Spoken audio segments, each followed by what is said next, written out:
1,000 ನಾನು ಹೆಚ್ಚಿಗೆ ಕೊಟ್ಟೆ ಒಬ್ಬರು ಕ್ಯಾಬ್ ಡ್ರೈವರ್ಗೆ. ಹಾಯ್ ಕಂದ, ಹೇಗಿದ್ದೀಯಾ? ಈ ಬಾರಿ ನಾನು ದಿಶಾ ದಿವಿಜ್ ಜೊತೆಗೆ ಯಾವ ಸ್ಟೋರಿ ಶೇರ್ ಮಾಡಿದ್ನೋ, ರಿಯಲ್ ಸ್ಟೋರಿ, ಅದನ್ನು ನಿಮಗೂ ಹೇಳ್ತೀನಿ. ನಾನು ಹೀಗೆ ಕ್ಯಾಬಲ್ಲಿ ಹೋಗ್ತಾ ಇದ್ದೆ. ಸ್ವಲ್ಪ ಲಾಂಗ್ ಜರ್ನಿ ಇದ್ದಾಗ ಬೆಂಗಳೂರು ಟ್ರಾಫಿಕಲ್ಲಿ ನಾನು ಜನರಲಿ ನನ್ನ ಕಾರ್ ತೆಗೆಯಲ್ಲ. ಸೊ ಅವರು ಮಾತಾಡ್ತಾಯಿದ್ರು, ಇಷ್ಟೆಲ್ಲ ನಾನು ಅಲ್ಲಿಂದ ಕೇಳ್ಕೊಂಬಂದೆ. ಅವ್ರ ಊರಿಂದ ಯಾರೋ ಬರ್ತಾಯಿದ್ರು, ಮತ್ತು ಅವರು ಇಲ್ಲಿ ಬಂದು ಇವರು ಅವ್ರನ್ನ ಕರ್ಕೊಂಡು ಓಡಾಡೋದು ಬೆಂಗಳೂರಲ್ಲಿ, ನೆಂಟ್ರ ಮನೆ, ವಿಸಿಟಿಂಗ್ ಪ್ಲೇಸಸ್, ಅದು ಇದು ಅಂತ ಏನೋ ಇತ್ತು. ಸೊ ಅವರು ಅವ್ರ ಜೊತೆಗೆ ದುಡ್ಡಿನ ವ್ಯವಹಾರ ಮಾತಾಡಬೇಕಾದ್ರೆ ಸ್ವಲ್ಪ ಆ ಆಂಟಿ ಚೌಕಾಸಿ ಮಾಡಿದ್ರು.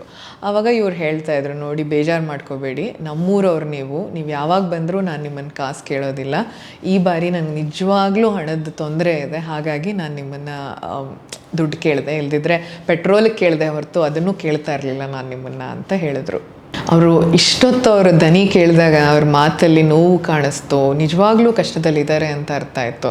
ಸೊ ಕ್ಯಾಬ್ ಇಳಿಯೋವಾಗ ಬಿಲ್ ಆಗಿದ್ದಿದ್ದು 300 ರೂಪಾಯಿ, ಅದ್ರ ಜೊತೆಗೆ 1,000 ರೂಪಾಯಿ ಇನ್ನೂ ಎಕ್ಸ್ಟ್ರಾ ಟ್ರಾನ್ಸ್ಫರ್ ಮಾಡಿದೆ. ಮತ್ತು ಖುಷಿಯಾಗಿರಿ ಅಂತಷ್ಟೇ ಹೇಳಿಬಿಟ್ಟು ಹೊರಟೆ.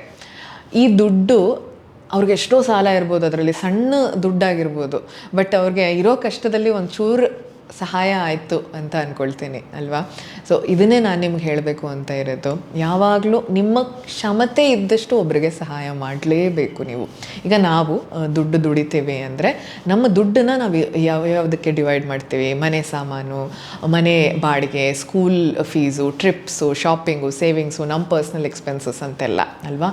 ಅದರಲ್ಲಿ ಒಂದು ಭಾಗ ನಾವು ದೊಡ್ಡವರು ಚಾರಿಟಿ ಅಥವಾ ಬೇರೆಯವರ ಸಹಾಯಕ್ಕೋಸ್ಕರ ತೆಗೆದಿಡಲೇಬೇಕು. ಈಗ ನಾನು ಚಿಕ್ಕವನು, ನಾನೆಂತ ಮಾಡಲಿ ಅಂತ ಕೇಳೋದಾದರೆ, ನೀನು ಬೇರೆ ರೀತಿನಲ್ಲಿ ಮಾಡ್ಬೋದು. ನಿನ್ನ ಫ್ರೆಂಡ್ಸ್ ಯಾರೋ ಪೆನ್ಸಿಲ್ ತೊಗೊಂಬಂದಿಲ್ಲ ಅಂದರೆ ಅವ್ರಿಗೆ ಶೇರ್ ಮಾಡೋವಂಥದ್ದು. ಈಗ ಯಾರೋ ಏಟಾಯಿತು ಅಂದರೆ ಅವರನ್ನು ಡಾಕ್ಟ್ರ್ ಹತ್ರ ಕರ್ಕೊಂಡು ಹೋಗುವಂಥದ್ದು, ಅಲ್ಲೇ ಸ್ಕೂಲಲ್ಲಿ ಇರ್ತಾರಲ್ಲ. ಸೊ ಈ ಥರ ಪುಟ್ಟ ಸಹಾಯ ಮಾಡಿದಾಗ ನಿನಗೇನು ಅನಿಸುತ್ತೆ? ಖುಷಿ ಆಗುತ್ತಲ್ವ? ಖಂಡಿತ. ಸೊ ನಿನಗೇನು ಹೇಳಲಿಕ್ಕೆ ನಾನು ಇಷ್ಟಪಡ್ತಿದ್ದೀನಿ ಅಂದರೆ, ಈ ಪುಟ್ಟ ಖುಷಿ, ಈಗ ಈ ಖುಷಿನ ಒಂದು ಬೀಜವಾಗಿ ಇಟ್ಕೊಳ್ಳೋಣ. ಈಗ ನೀನು ಚಿಕ್ಕವನು, ಅದು ಪುಟಾಣಿ ಬೀಜ ಆಗಿರುತ್ತೆ.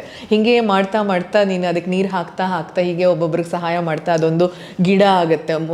ದೊಡ್ಡವನಾದ್ಮೇಲೆ ಒಂದು ಹೆಮ್ಮರ ಆಗುತ್ತೆ. ನಿನ್ನ ಹೃದಯ, ನಿನ್ನ ಮನಸ್ಸಿಗೆ ಎಷ್ಟು ಖುಷಿ ಕೊಡುತ್ತೆ ಗೊತ್ತಾ? ಇದನ್ನೇ ನಾನು ನಿನಗೆ ಹೇಳಬೇಕು ಅಂತಿರೋದು. So please ensure to help people.